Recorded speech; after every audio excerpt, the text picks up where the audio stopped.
দুধের ওলান থেকে যখন দুধ বের করে ফেলা হয়, ওই দুধ যেমন ওলানে আর ফেরত নেওয়া যায় না, আল্লাহর কোনো বান্দা যখন চোখের পানি ছেড়ে কান্দে, আল্লাহর কোনো বান্দা চোখের পানি ছেড়ে যখন আল্লাহর ভয়ে কাঁদে, আল্লাহর রাসূল বলেন লা ইয়ালিজুন নার রাজুলুন বাকা মিন খাশিয়াতিল্লাহ, আল্লাহর ভয়ে যদি চোখের পানি ছেড়ে দিতে পারো, আল্লাহর রাসূল বলেন আল্লাহ তার ওই বান্দাকে কোনোদিনও জাহান্নামে প্রবেশ করাবেন না। শুধু তাই নয়, আল্লাহর রাসূল আরেক হাদিসের মধ্যে বলেন মান যাকারাল্লাহ ফাফাদাত আইনাহা হাত্তা ইউসিবাল আরদ, আল্লাহর রাসূল বলেন কোন বান্দা যদি আল্লাহকে স্মরণ করার সাথে সাথে, আল্লাহকে ইয়াদ করার সাথে সাথে তার চোখ দিয়ে পানি বের হইতে থাকে, এত পানি বের হচ্ছে তার চোখের পানি দিয়ে তার সামনের জমিনটা ভিজে গেছে, এইভাবে যদি চোখের পানি ছেড়ে কোনো বান্দা কাঁদে, আল্লাহর রাসূল ওয়াদা দিয়েছেন লাম ইউআযিবুহুল্লাহু ইয়াউমাল কিয়ামাহ, আল্লাহ তাআলা তার ওই বান্দাকে কিয়ামতের দিন কোনো শাস্তি দিবেন না। ভাইরা আমার, চোখের পানি এত দামি আর এত মূল্যবান, আল্লাহ রাসূল বলেন কিয়ামতের কঠিন ময়দানে জাহান্নাম যখন মানুষ দেখে ফেলবে, জাহান্নামকে তখন আর কন্ট্রোল করা যায় না। তাকাদু তামাইয়াজু মিনাল গায়জ, জাহান্নাম ক্রোধে ফেটে যায়, জাহান্নামকে কেউ কন্ট্রোল করতে পারে না। জাহান্নামের এই অবস্থা দেখে আম্বিয়া কেরামও ভয় পেয়ে যাবে, সবাই ইয়া নফসি বলে কাঁদতে থাকবে। এমন সময় দেখা যায় জাহান্নামের উপরে আল্লাহ রাব্বুল আলামিন কয়েক ফোঁটা পানি ছিটায়া দিবেন। কয়েক ফোঁটা পানি ছিটায়া দেওয়ার পরে জাহান্নাম এবার ঠান্ডা হয়ে গেল, শান্ত হয়ে গেল। আল্লাহর নবী ডাক দিয়ে বলে, প্রভু গো, কোন পানি দিলেন? জাহান্নাম যে ঠান্ডা হয়ে গেল, এটা কি হাউজে কাউসারের পানি নাকি? আল্লাহ রাব্বুল আলামিন ডাক দিয়া বলেন, না গো নবী না, এটা হাউজে কাউসারের পানি না। এইটা কি জমজম কূপের পানি নাকি? না নবী না, এইটা জমজম কূপের পানিও নয়, এইটা হলো আমি গুনাহগার বান্দা বান্দীদের চোখের পানি। আমি আল্লাহ আমার গুনাহগার বান্দা বান্দীদের চোখের পানি একটা কুদরতি ট্যাঙ্কির মধ্যে জমা করে রেখেছিলাম। আজকে জাহান্নামের উপরে আমি আল্লাহ ওই পানিগুলা ছিটিয়ে দিয়েছি। আল্লাহর কাছে তার গুনাহগার বান্দাবান্দির চোখের পানি এত প্রিয়, জাহান্নামের উপরে আল্লাহ তার গুনাহগার বান্দাবান্দির চোখের পানি ছিটায়া দেওয়ার সাথে সাথে এইবার জাহান্নাম ঠান্ডা হয়ে যায়, শান্ত হয়ে যায়। এই জন্যে আল্লাহ রাব্বুল আলামিন 3 নম্বর কর্মসূচি দিলেন, যদি কোনো বান্দা চোখের পানি ছেড়ে আমি আল্লাহর কাছে গুনাহ হয়ে যাওয়ার পরে চোখের পানি ছেড়ে কাঁদে, আমি আল্লাহ ওয়াদা দিলাম আমার ওই বান্দাকে আমি জাহান্নামে দিব না, কিয়ামতের কঠিন ময়দানে জান্নাতের সার্টিফিকেট তুলে দিব। আপনারা জান্নাতে যেতে চাননি? আরো জোরে।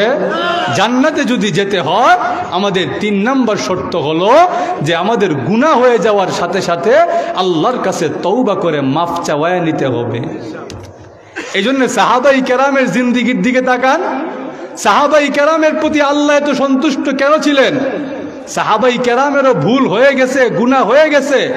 সাহাবাই কেরাম মাসুম নিষ্পাপ ছিলেন না, কিন্তু একজন সাহাবিও গুনাহ নিয়ে ইন্তেকাল করেন নাই। গুনাহ হয়ে গেছে, সঙ্গে সঙ্গে আল্লাহর কাছে তওবা করে আল্লাহর কাছ থেকে ওই গুনার মাফ চাওয়ায়া নিছেন। এই জন্য আল্লাহ সাহাবাই কেরামকে সাধারণ ক্ষমা ঘোষণা করছে। সাধারণ ক্ষমা। আল্লাহ বলেন, وعد الله الذين آمنوا وعملوا الصالحات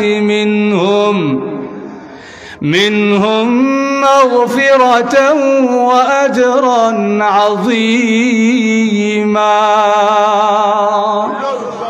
আল্লাহ রাব্বুল আলামিন বলেন, আমার নবীর সাহাবীদের মধ্যে থেকে যারা ঈমান এনেছে এবং সৎকর্ম করেছে, নেককার হয়েছে, তাদের জন্য আমি আল্লাহ সাধারণ ক্ষমা ঘোষণা করলাম। সাধারণ ক্ষমা কেন?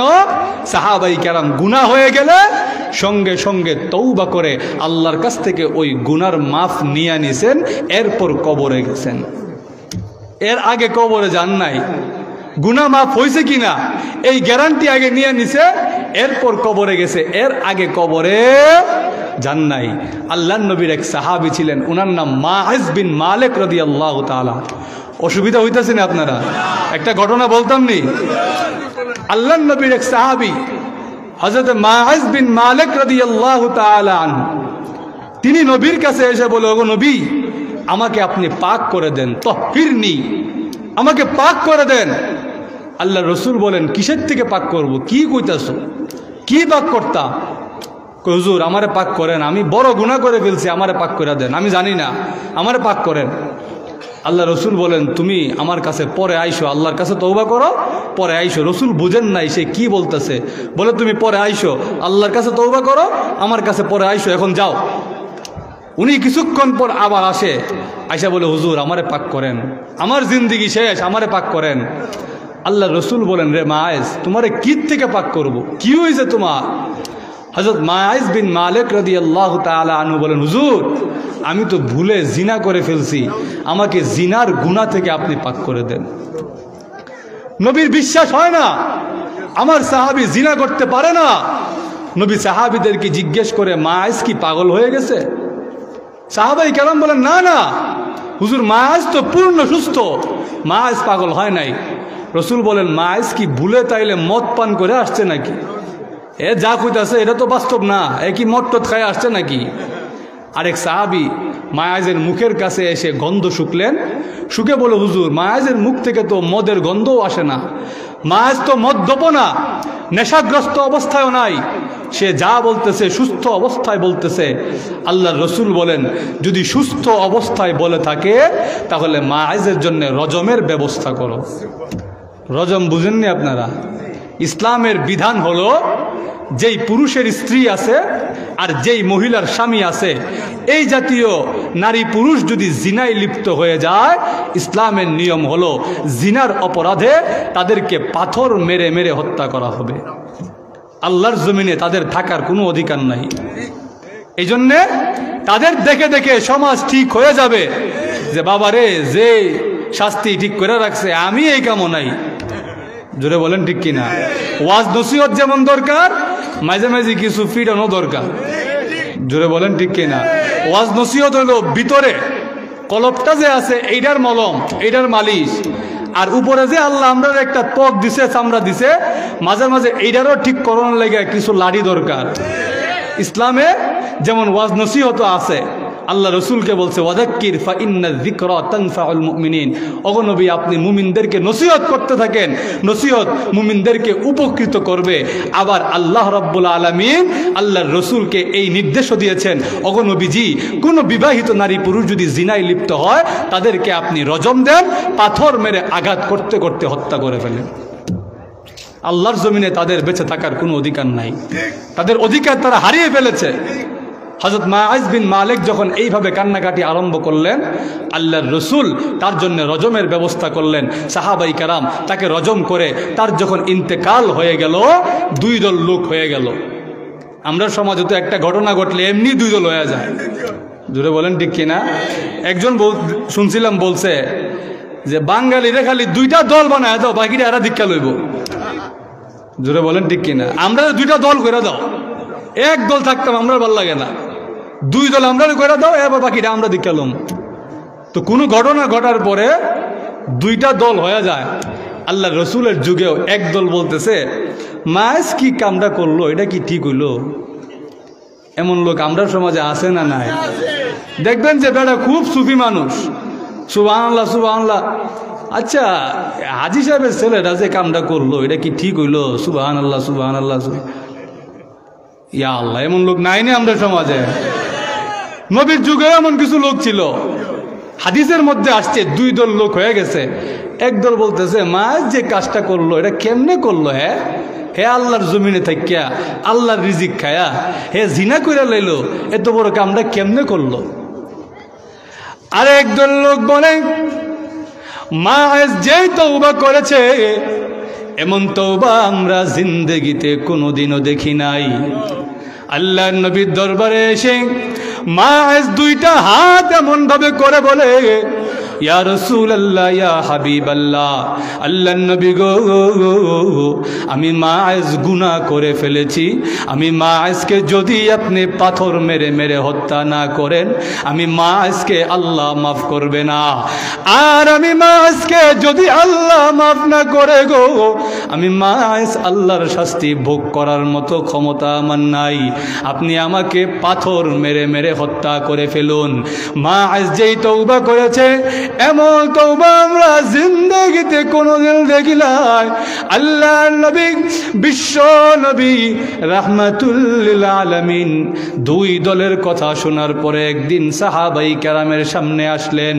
সাহাবাই কেরামের সামনে এসে আল্লাহর নবী বলেন, ও আমার সাহাবীরা, তোমরা আমার সাহাবী হযরতে মায়েজের জন্য আল্লাহর কাছে ক্ষমা চাও। সাহাবাই কেরাম বলেন, আমরা আল্লাহর নবীর কথা শুনে আল্লাহর কাছে দোয়া করলাম, আল্লাহ মায়েজকে ক্ষমা করে দেন। এমনি তাকায় দেখি আল্লাহর নবীর চোখের কোনা দিয়া পানি পড়তেছে। আল্লাহর নবী ডাক দিয়া বলেন, আমার মায়েজ এমন তওবা করেছে, আমার মায়েজের তওবা যদি আমার উম্মতের মাঝে বন্টন করে দেওয়া হতো, আমার উম্মত যদি আর কোনো তওবা না করতো, তথাপিও আল্লাহ আমার উম্মতের সারা জিন্দেগির গুনাহ মাফ করে দিত। লাউ কুসিমাত বাইনা উম্মাতিন লাওয়াসিআতুম, আল্লাহ রসুল বলেন আমার উম্মতের মাঝে এক মায়েজের তওবা যদি বন্টন করে দেওয়া হতো, আমার উম্মতের জন্য মায়েজের তওবাই যথেষ্ট হয়ে যেত। তাহলে আল্লাহর কাছে বান্দা যদি আকুতি কাকুতি মিনতি করে কাঁদে, আল্লাহ গো আমি তো গুনাহ করে ফেলেছি, কিন্তু তবুও তো আমি আপনার গোলাম, আপনার বান্দা, আপনি যদি আমারে ফিরাইয়া দেন, আমার যাইবার আর কোনো জায়গা নাই। এইভাবে যখন বান্দা কান্না আরম্ভ করে দেয়, আল্লাহর দয়ার সাগরে ঢেউ খেলে যায়। আল্লাহর রসুল বলেন, এইভাবে যখন আল্লাহর দয়ার সমুদ্রে ঢেউ উঠে যায়, আল্লাহ ঘোষণা দিয়ে দিছেন, আমার ওই বান্দাকে আমি জাহান্নামের আগুনে দিব না। এই জন্যে আমাদেরকে সবসময় মনে রাখতে হবে, গুনাহ আমাদের হয়ে যেতেই পারে। আমরা মানুষ, আমরা অপারগ, আমাদের গুনাহ হয়ে যেতে পারে, আমরা দুর্বল। ওয়া খুলিকাল ইনসানু দাঈফা, আমরা দুর্বল, আমাদের নফসের প্রতি আমাদের কন্ট্রোল নাই, আমাদের আয়ত্তে নাই আমাদের নফস। আমাদের গুনাহ হয়ে যেতেই পারে, কিন্তু গুনাহ যখন হয়ে যায় সঙ্গে সঙ্গে আল্লাহর কাছে তওবা করে ফেলতে হবে। রাজি আসেননি আপনারা? আরো জোরে, তওবা যদি করে ফেলি দেখবেন আমলের মধ্যে একটা বরকত আসতেছে।